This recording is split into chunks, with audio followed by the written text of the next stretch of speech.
In der Mittelmühle in Osthofen baut Boris Ritscher Trommeln. Sein aktuelles Projekt hat ordentlich Wumms. Der Kunde möchte ein Schlagzeugset aus 7 Trommeln.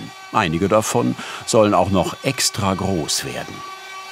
Das Set, das sprengt selbst bei mir so die Dimensionen, also mit 18er Stunt-Tom und 26er Bassdrum. Das ist ein Riesenset, aber eben auch so ein Tribut an seine ganzen Helden da, Phil Collins und John Bonham, der ja so riesen Bassdrums gespielt hat. Boris Ritscher betrachtet sich als Upcycler. Das heißt, er macht aus scheinbar nutzlosem Material wieder neuwertige Produkte.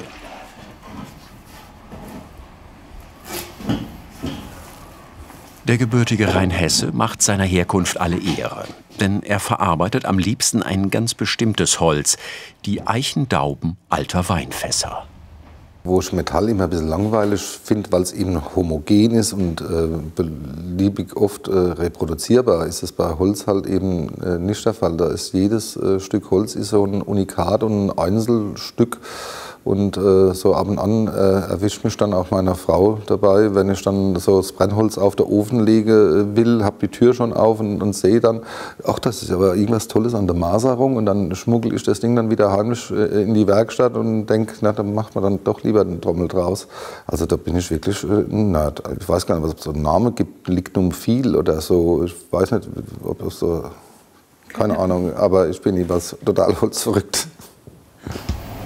Zum Glück wissen die Winzer im Umkreis von dieser Holzverrücktheit. Sie versorgen den Trommelbauer ausreichend mit seinem Lieblingsmaterial.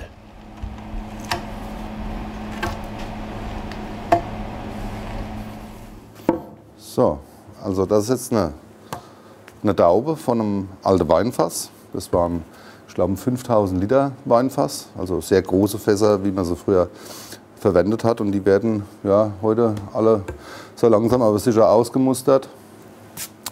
Und um hier halt vernünftig was draus machen zu können, müssen hier erstmal gereinigt werden. Man sieht ja, da ist ein Haufen Staub und Dreck der Jahrhunderte drauf und teilweise auch ziemliche Ablagerungen von dem Weinstein.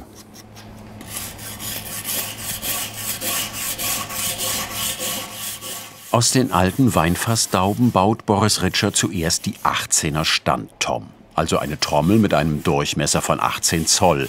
Dafür braucht er 24 gerade Bretter. Die muss er aus den Fassdauben zurechtschneiden.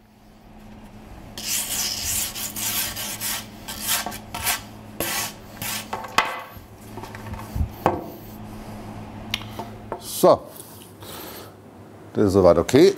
Jetzt können wir das ganze Brett auf die entsprechende Länge noch anreißen. Die Kunst ist jetzt im Prinzip aus dieser gebogenen Fassdaube die geraden Holzstücke herauszuschneiden, die ich brauche für den Trommelbau. Und das ist ganz interessant. Man meint so im ersten Moment, das wäre so ein komplett gekrümmtes Brett, ist aber gar nicht der Fall.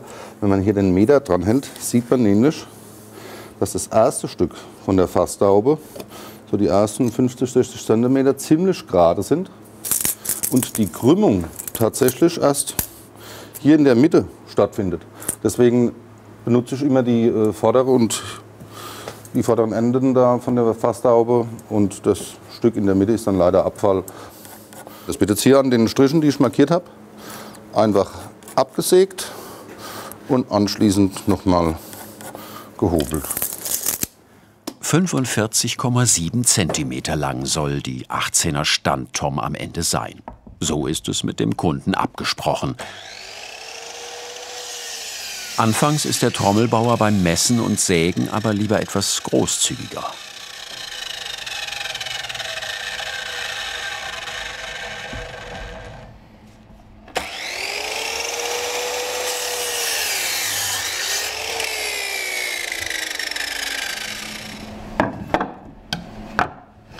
Wichtig beim Arbeiten mit Holz ist, dass man Bretter hat, die stehende Jahresringe aufweisen. Tatsächlich war das auch für die Küfer damals, die die Fässer hergestellt hatten, ganz entscheidend, dass die Fässer stabil sind. Und insofern ist das Holz bei den Eichenfässern schon vorselektiert im Prinzip. Natürlich kann man die Das hört man jetzt schon, dass es eine Knoche hat, dieses Eicheholz. Natürlich, die Fässer sind jetzt, wenn ich es richtig weiß, von 1913 und sitzen jetzt schon einige Jahre bei mir zum Trocknen. Also ja, viel besser. Viel bessere Holzqualität kann man gar nicht haben. Im nächsten Arbeitsschritt bringt der Trommelbauer die Fassdauben auf ihre spätere Breite. Dazu markiert er die Stellen, an denen die Ränder gleich abgeschnitten werden. 6 Zentimeter breit muss jede der insgesamt 24 Dauben werden, damit sie am Ende zu einem runden Kessel verleimt werden können. Dieses Mal geht es nach hinten an die Bandsäge.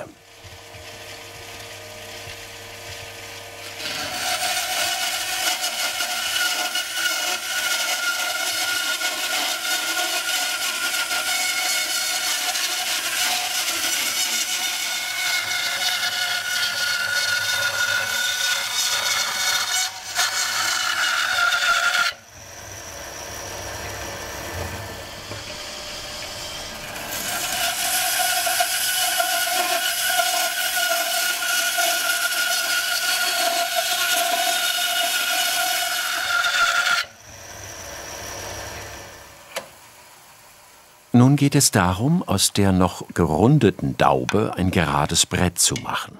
Dafür hobelt der Trommelbauer die Weinfassrundung ab.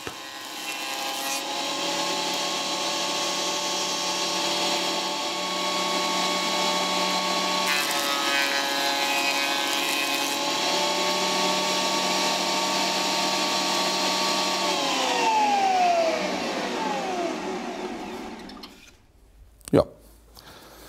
Also hier sieht man jetzt richtig schön, das was vorher noch so dunkel war und rund und wellig, ist jetzt absolut sauber, absolut eben. Die Maserung kommt hier auch schon richtig toll durch.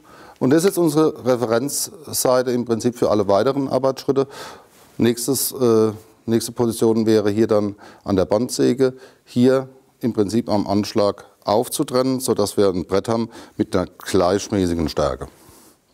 Und dann geht es schon fast an den Trommelbau.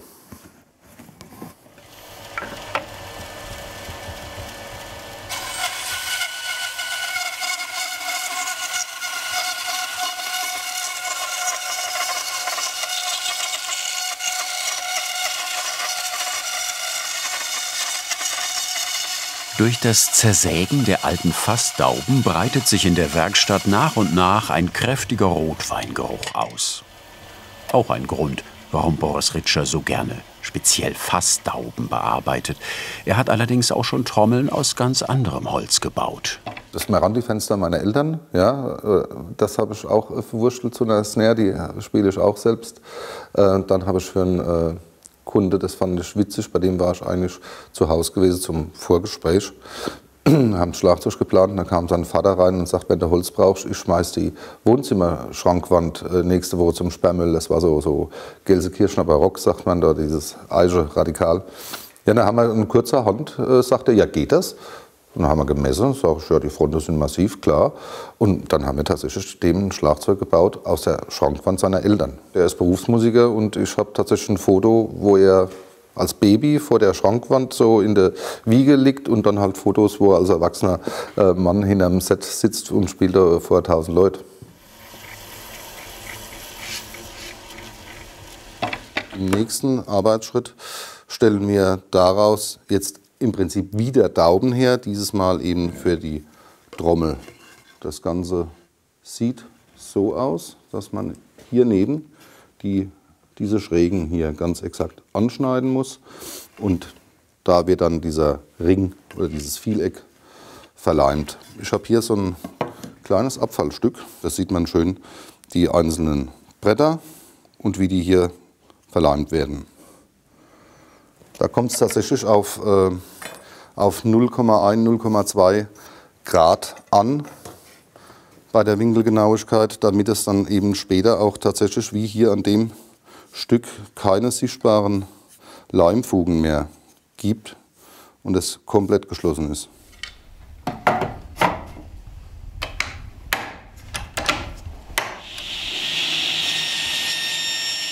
Um genau 7,5 Grad schrägt der Trommelbauer die Dauben auf jeder Seite an.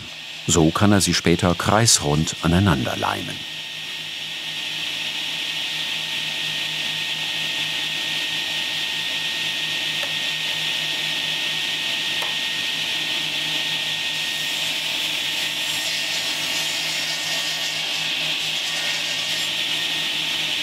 Mit dem Winkelmesser kontrolliert er nach der ersten Daube, ob die Schrägen passen. Sieht gut aus. Das Ganze macht er insgesamt 48 Mal für die eine Trommel. Insgesamt werden es ja 7.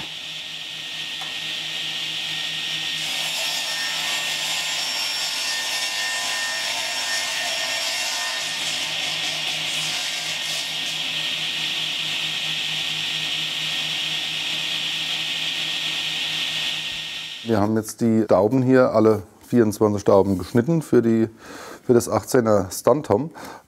Winkel sind soweit super, die Schnittqualität ist auch klasse, aber um jetzt so noch das allerletzte bisschen an Präzision zu kriegen, auch damit später die Stöße beim Verleimen wirklich unsichtbar sind, hat es sich immer noch bewährt, wie vor 100 Jahren, einfach den guten alten Handhobel herzunehmen.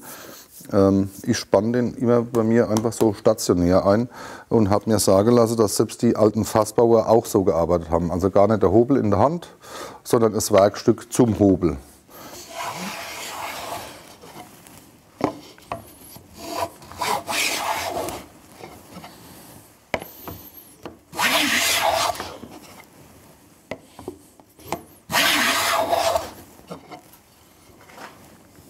So, und das ist natürlich eine absolut perfekte Oberfläche jetzt. Wenn es um optische Fragen geht, lässt der Trommelbauer seine Kunden gerne mitentscheiden. Gemeinsam mit Daniel Schwarz legt er den späteren Look der Trommeln fest. Einmal die Nummer 18. Sehr gut. Jetzt müssen wir die ganzen Dinger, im Prinzip, siehst du ja hier die Schräge, das ist dann logischerweise die Außenseite, ja. Einfach alle mal so rum hinlegen und dann sortieren wir die. Deswegen habe ich auch gesagt, das soll ich mal mit herkommen. Dann kannst du dir nämlich das Bild raussuchen, wie die Trommel ja später mal von außen aussieht. Ja.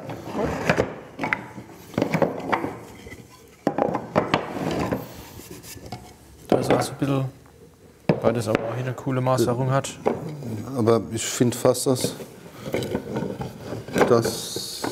guck mal, leg das mal neben dran, das ist nicht ganz so ein harter Kontrast. Ja. Guck mal, das Ein Prozess, der dauern kann. Das da zum Beispiel an den Ja. dran, dann haben wir aber wieder den Kontrast zu dem. Das ist auch hier so einschiebe, so nebeneinander hier. Guck mal, passt das nicht dort zwischen Reihe vom Farbton? Das, was du Das hier hier? hast? Ja. Guck mal, weil es auch ein Ticken dunkler ist noch. Ja. Ja, das sieht, guck mal, das sieht da unten ganz cool aus. Ja. Dann wird geklebt.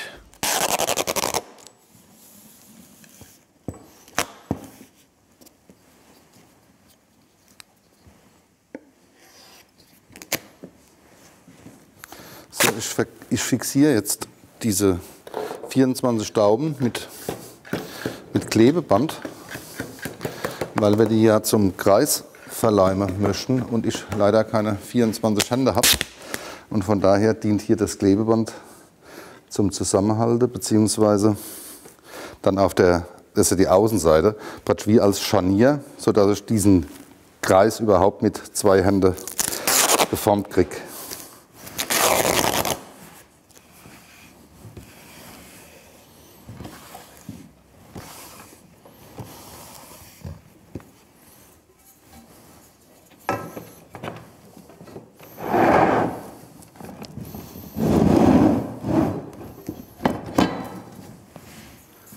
Die Schrägen, die Boris Ritscher gerade noch angesägt hat, sind nun deutlich erkennbar. Die 15 Grad Lücken zwischen den Dauben werden gleich mit Leim gefüllt.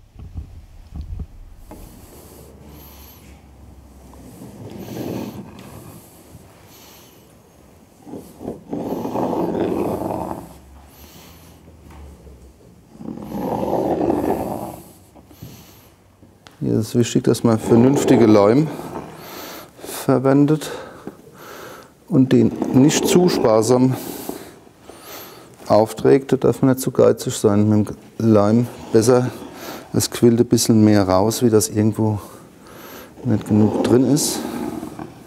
Das ist auch ein spezieller Instrumenteleim, der einfach vom Aushärten her sehr hart wird und dadurch den Kessel am Schwingen nicht behindert.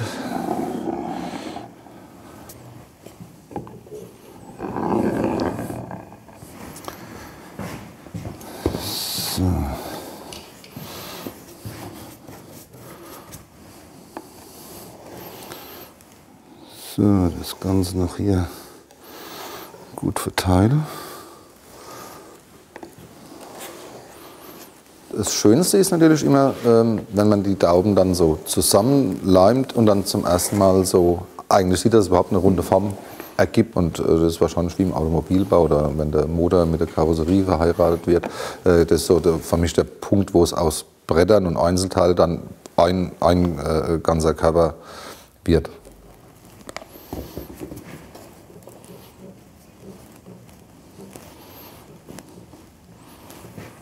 Jetzt wird es ernst. Der Kessel bekommt endlich seine runde Form.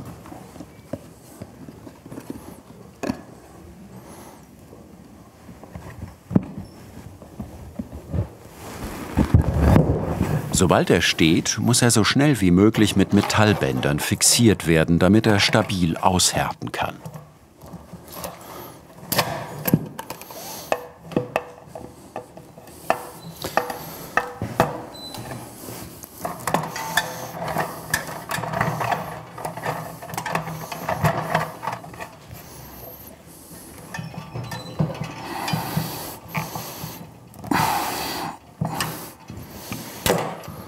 Ja, das sieht soweit alles gut aus. Fugen sind schön dicht. Ja. Jetzt lassen wir das Ganze über Nacht trocknen. Seit etwa 6 Jahren baut sich der Hobby-Schlagzeuger seine Trommeln selbst. Die gekauften waren ihm irgendwann nicht mehr gut genug. Ich habe so an mir selber ja auch gemerkt, so am eigenen Konsumverhalten, dass mich das einfach nicht mehr so wirklich fasziniert hat. Das ja, wurde sich alles irgendwann auch immer ähnlicher. Das ist so vielleicht vergleichbar mit den Autos. Also in den 60er Jahren, da waren Citroën und Mercedes und Jaguar gänzlich unterschiedliche Konzepte. Und wenn man das heute mal so sieht, dann muss man schon aufs Markenemblem schauen, um noch den Unterschied auszumachen. Manche Schlagzeuger sind auf der Suche nach einem sehr speziellen Sound. Und dann sind die natürlich beim Kastenbauer wie mir richtig aufgehoben, weil wir auch sehr spezielle Dinge dann in diese Richtung bauen. Und das wird sich in Großserie gar nicht lohnen. Custom-Bauer bedeutet, dass Boris Ritscher die Schlagzeuge ganz nach den Wünschen seiner Kunden anfertigt. Daniel Schwarz wollte zum Beispiel besonders große Trommeln mit sehr dünnen Wänden. Der Kessel ist über Nacht gut ausgehärtet. Bevor es weitergehen kann, muss er erstmal wieder ausgepackt werden.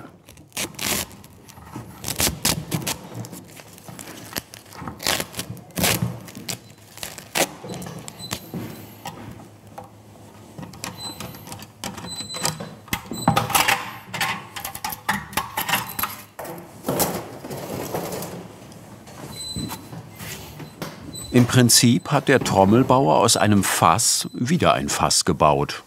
Langsam lässt sich erahnen, wie die Trommel später einmal aussehen soll. So, das ist jetzt im Prinzip der letzte prüfende Blick auf die Verleimungen. Wenn da jetzt irgendwas falsch wäre, dann müsste man im Prinzip noch mal von vorne anfangen. Aber das sieht alles super aus. Ja, hier hört man auch schon, dass ein richtiger Ton entsteht. So richtig klasse wird es dann erst, wenn die Trommel komplett rund ist und auch eine gleichmäßige Wandstärke hat. Dann geht der Ton noch mal mehr in die Tiefe.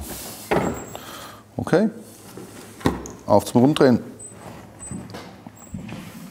Rund gedreht wird wieder im hinteren Werkstattraum.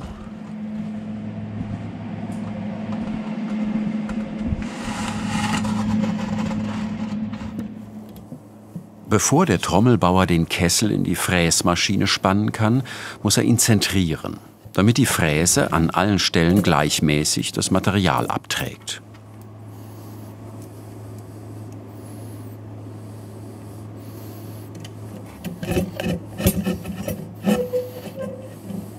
Die Fräsmaschinen hat Boris Ritscher eigenhändig zusammengebaut. Auch sie sind wie seine Trommeln abgecycelt. Das ist so alles vom Schrottplatz zusammengesucht. Und da habe ich noch irgendwie das alte Vordach meiner Eltern und eine Transmission aus der Jahrhundertwende vom Bekannten verwurstelt. Das ist so alles kombiniert. Und ja, das hat auch eine Zeit lang gedauert, bis ich dann so weit war, dass das alles so funktioniert hat. Inzwischen läuft die Maschine einwandfrei und hat schon Dutzende Kessel rund gedreht. Zuerst ist die Außenseite der Trommel an der Reihe.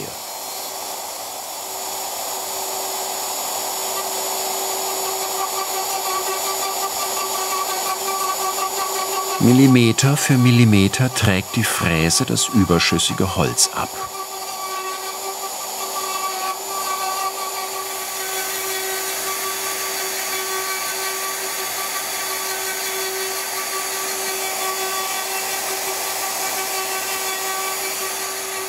Mehrere Male fährt die Fräse von rechts nach links und wieder zurück.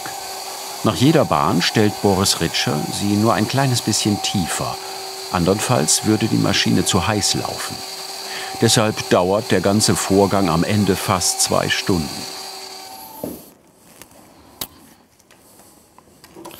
So, also jetzt lege ich im Prinzip hier die Länge fest.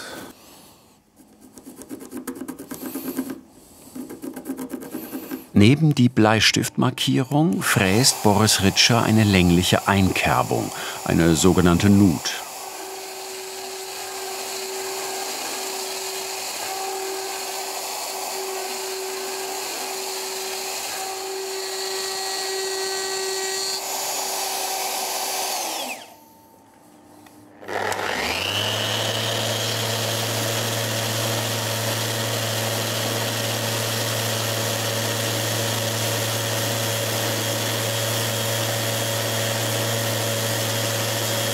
Eine glatte Oberfläche fühlt sich später nicht nur gut an, sie ist auch ausschlaggebend dafür, dass die Maserung nach der Ölung schön zur Geltung kommt. Deshalb nimmt sich der Trommelbauer für diesen Schritt viel Zeit.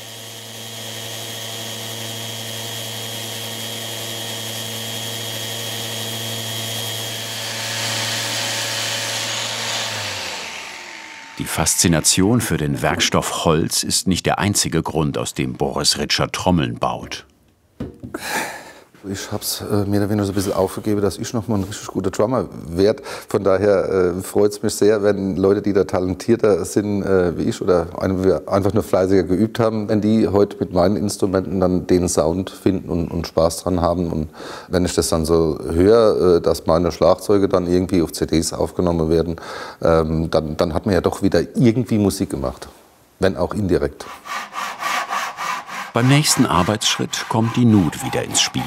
Mit der Handsäge kann der Trommelbauer den Kessel an der Markierung jetzt ganz einfach abschneiden.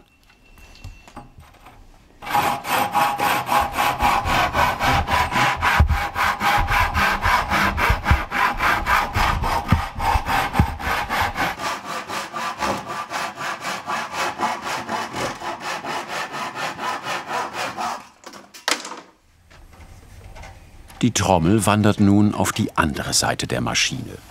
Dort ist ebenfalls eine Fräse angebracht. Diesmal wird die Innenseite rund gedreht. Wieder dauert das mehrere Fräsdurchgänge und mehrere Stunden. Währenddessen arbeiten Boris Ritscher und sein Kunde Daniel schon mal an den anderen Trommeln weiter. Tatsächlich ist es so, dass alles immer irgendwie parallel läuft. Wenn ich da die Daumen schneide auf der einen Maschine, dann ist ein anderer Kessel schon fertig und während der fräst, schleife ich einen anderen und wenn der geschliffen ist und fräst wieder einen anderen, dann öle ich den ersten schon wieder, so dass es immer so nahtlos ineinander übergeht.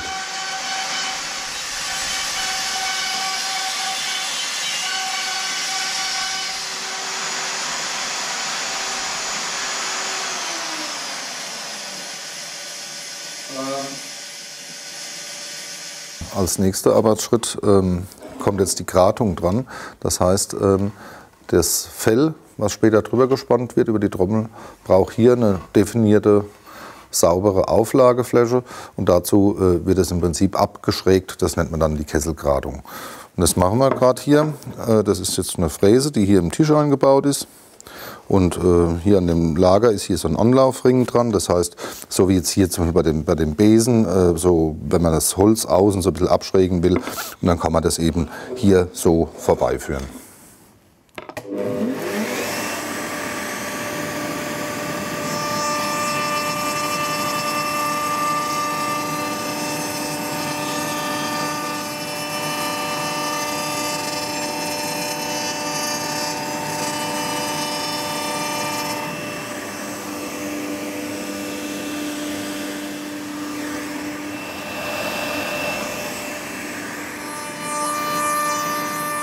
Mit ruhigen Bewegungen schrägt der Trommelbauer die Ränder auf beiden Seiten ab. Handwerk hat für ihn eine ganz besondere Bedeutung.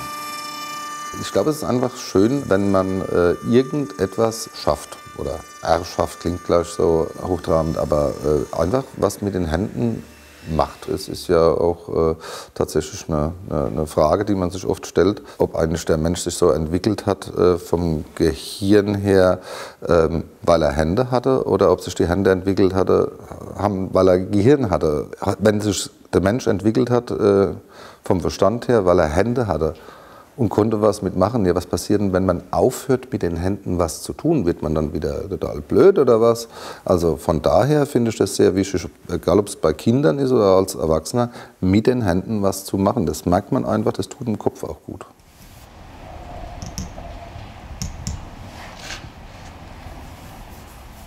Der nächste große Moment ist gekommen. Die Ölung steht an. Boris Ritscher hat den Kessel nochmal von Hand nachgeschliffen, damit das Öl jetzt seine volle Wirkung erzielen kann. Für diesen Schritt benutzt er am liebsten natürliches Leinöl.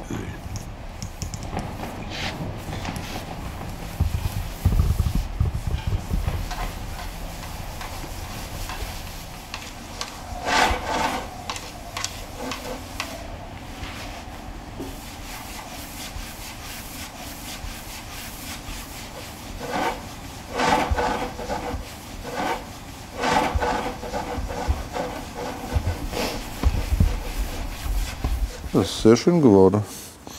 Tolle Oberfläche, vor allen Dingen die Leimfugen, die sind perfekt. Das ist immer ein schöner Moment, wenn dann aus Öl drauf ist und man dann so die Oberfläche sieht hier mit den ganzen Schattierungen, was das so hier so im Licht dann auch macht, hier die Maserung. Das ist schon durch den feinen Schliff und das Öl ist dann fast so wie diese Bildchen da, wo mit dem lachenden und weinenden Gesicht, wenn man das so hinhält, ist so ein bisschen 3D-Effekt.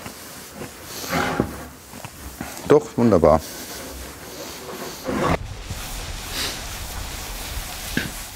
Manche Leute ertränken alles in Öl, also ich trage das einmal satt auf, dass das Holz sich im Prinzip nimmt, was es braucht, und reibt das ganze Stück richtig trocken und macht dann aber noch teilweise bis zu 10 Durchgänge, aber mit nur ganz wenig Öl, und poliert das richtig ein, und das gibt eine wunderschöne Oberfläche, gerade wenn man so zu Hause auch mal irgendwas bastelt oder sowas. So als Tipp, so mache ich das.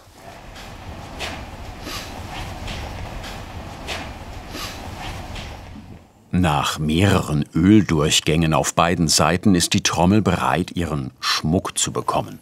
16 Spannböckchen müssen angebracht werden. Sie sehen aber nicht nur schön aus, sondern dienen auch zur Befestigung für Fell- und Stimmschrauben. Um sie gleichmäßig am Kessel zu verteilen, nimmt Boris Ritscher eine Schablone zur Hilfe. Die lila Linie gehört zur 18er Standtom und zeigt an, wo die Böckchen platziert werden müssen. Mit Klebestreifen markiert der Trommelbauer nach und nach die entsprechenden Stellen. Das sieht erstmal grob aus, wird später aber noch sehr nützlich sein.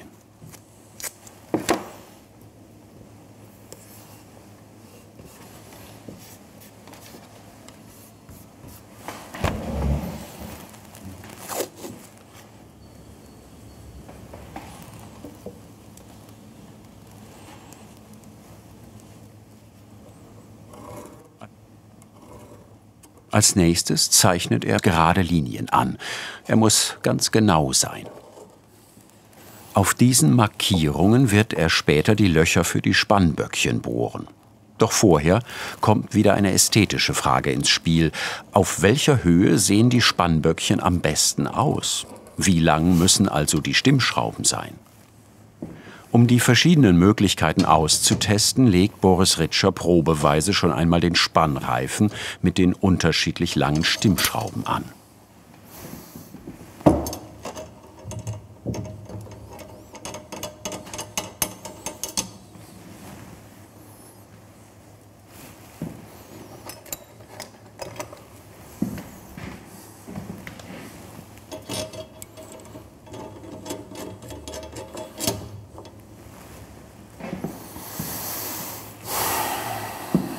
Keine leichte Entscheidung. Daniel, guck mal. Ich habe jetzt 3 verschiedene Schraubelängen genommen. Ja. Was ist denn ein Böckscher? Das kommt so ein bisschen.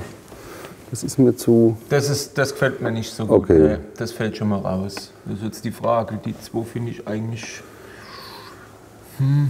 Das. Ja. Ne? Ja. Weiß nicht warum, aber ich tendiere zu der kürzeren. Ja, ich auch. Weiß Vermutlich, gar nicht warum. Ich muss ehrlich sagen, aber ich nehme normal häufiger. Nee, ich glaube, das liegt einfach daran, weil die halt A relativ groß sind und B, das halt relativ viel Holz ist. Das kann sein. Der ging auch. Der ist okay, aber ein Coolschnitt. Ja, Definitiv. ja, bin ich dabei. Ja. Dann nehmen wir die kurze. Alles klar, 40 mm und die andere. Ja. Dann zeigen wir das noch schnell an. Dann Hamas. Yippie. Passt. Gut. 40 mm also. Genau diese Länge misst der Trommelbauer ab und markiert sie auf den Bleistiftlinien. Auch das braucht seine Zeit. Eigentlich bin ich hier ja Mutterseelen allein und genieße das auch. Das ist hier immer schön ruhig hier in der Werkstatt und durch die großen Fenster kriegt man natürlich auch so draußen das Wetter so mit und dann vom Nachbar hier dann gackern da noch die Hühner. Also ich finde das eine schöne Stimmung. Ich bin hier ganz gern auch so für mich alleine und so am Arbeiten. Das hat so schon fast was Meditatives, wenn man so vor sich hin werkelt. Irgendwann ist es dann vorbei mit der Ruhe. Gleich wird gebohrt. Aber vorher sticht Boris Ritscher die markierten Stellen mit einem Körner erstmal an.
Für den Klang der Trommel spielt es keine entscheidende Rolle, wo genau die Böckchen angebracht werden.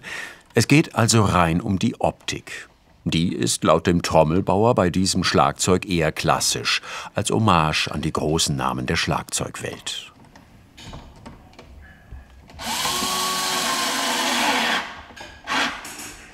Man hätte es vielleicht anders erwartet, aber diesen Teil der Trommel hat Boris Ritscher tatsächlich nicht selbst gemacht.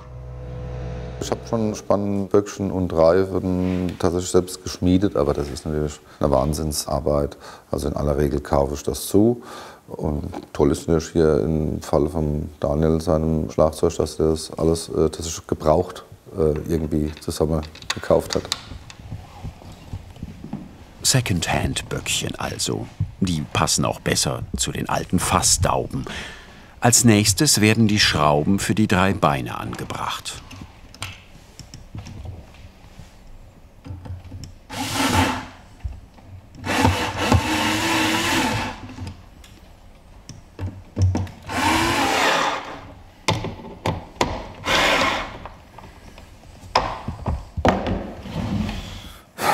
So, das wäre es jetzt erstmal mit der Montagearbeit.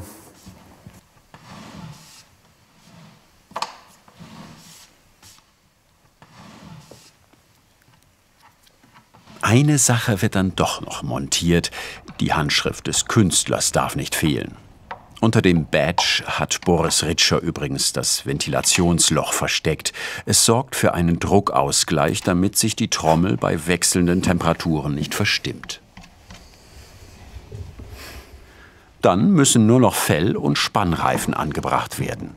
Routinearbeit für jeden Schlagzeuger. Das Besondere an den Mid-Mill-Drums: sie werden ihren Besitzer bei jedem Fellwechsel daran erinnern, aus welchem Holz sie gemacht sind. Wenn man die Felle wechselt, dann kann es schon sein, dass man dann so eine Ladung Weinduft noch mal abkriegt. Finde ich aber einfach auch schön.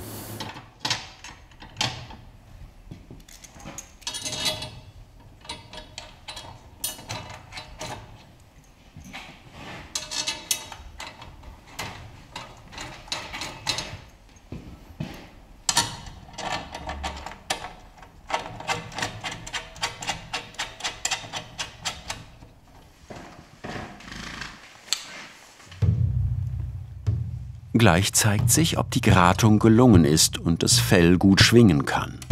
Sieht schon mal gut aus.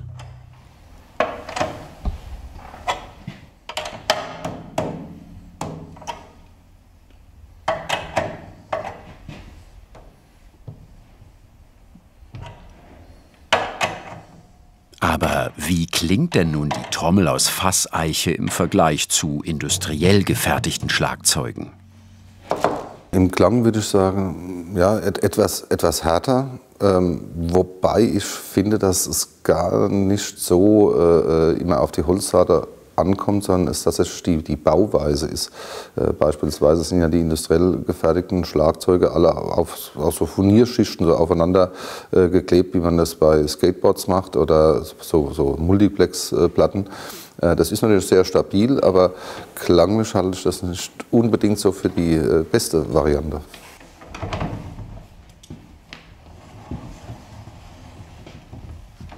Nur noch die 3 Beine anbringen und dann ist die 18er Standtom endlich fertig. Ein gutes Gefühl, oder?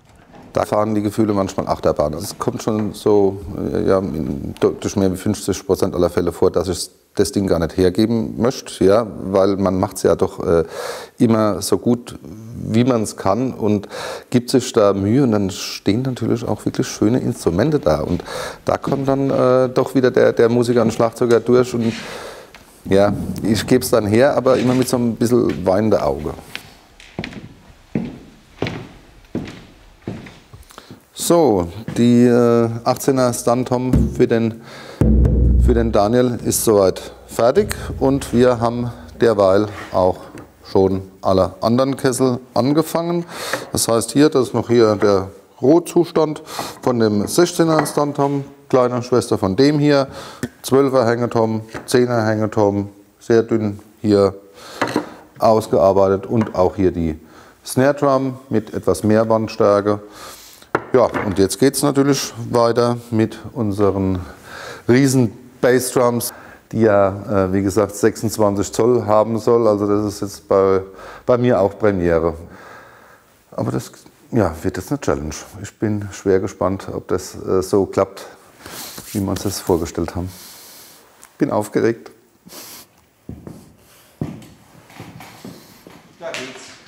Die größte Herausforderung des Sets steht also noch an.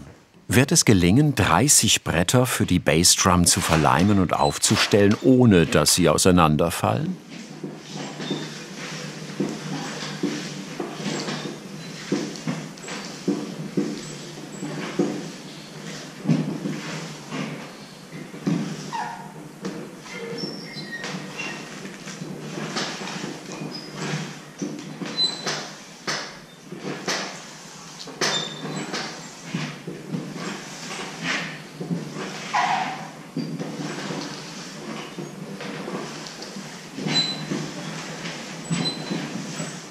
Dann nehmen wir es hier in der Mitte. Und wenn wir in der Mitte sind, und dann treffen wir uns hoffentlich. Wieder in der Mitte. Wieder in der Mitte. So. Okay. Nimm du beide Ecken.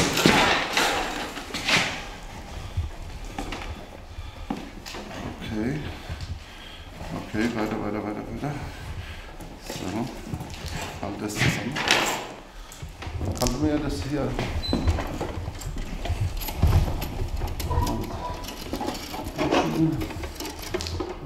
Weiter. Sehr gut. So, ich würde es jetzt mal vorsichtig probieren aus. Mach du das Holzbad weg und ich stelle es auf.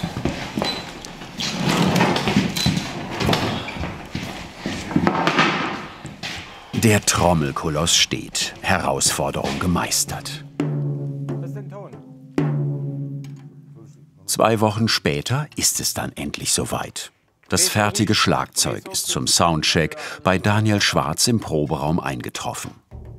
Gute 120 Stunden haben die beiden daran gearbeitet. Ein handgemachtes Set in dieser Größe kostet am Ende ungefähr 6.000 €.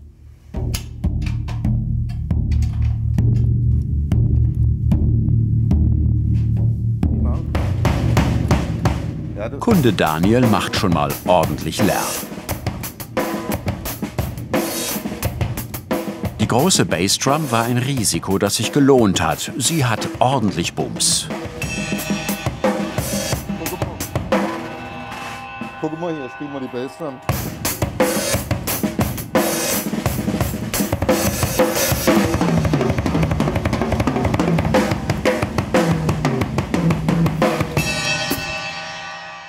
Bei den tiefen Trommeln hast du immer das Problem, Ja, dass sie rumeiern, dass die unkontrolliert sind, dass es so ein bisschen diffus wird. Mungel, und die zack, genau, aber dann ist geht's dann Thema los. erledigt. Und hier völlig ungedämpft ist das Ding absolut präzise. Die beiden wirken zufrieden. Großartig. Das war richtig viel Arbeit, aber das hat sich wirklich gelohnt. Da muss ich sagen, haben wir wirklich so bei allem so das Beste wirklich rausgekriegt. Die Toms sehr crisp und sehr durchsetzungsstark und dann dieses Stunt-Toms, die großen und die Bass-Tom, das ist einfach nur gewaltig und wuchtig. Da vibriert ja alles. Ja. Das ist ja Mods-Druckwellen, die da kommen. Man merkt ja auch den Luftzug immer, der da rauskommt. Also das ist schon brutal. Diese riesen Pauke da, die sind normalerweise immer so schwer unter Kontrolle zu kriegen und das Teil völlig easy zu handeln. Da braucht man keine Wolldecken drin und keine Kopfkissen. Das Ding, das macht einfach, was es soll. Also fantastisch, sieht klasse aus. Ja, total happy.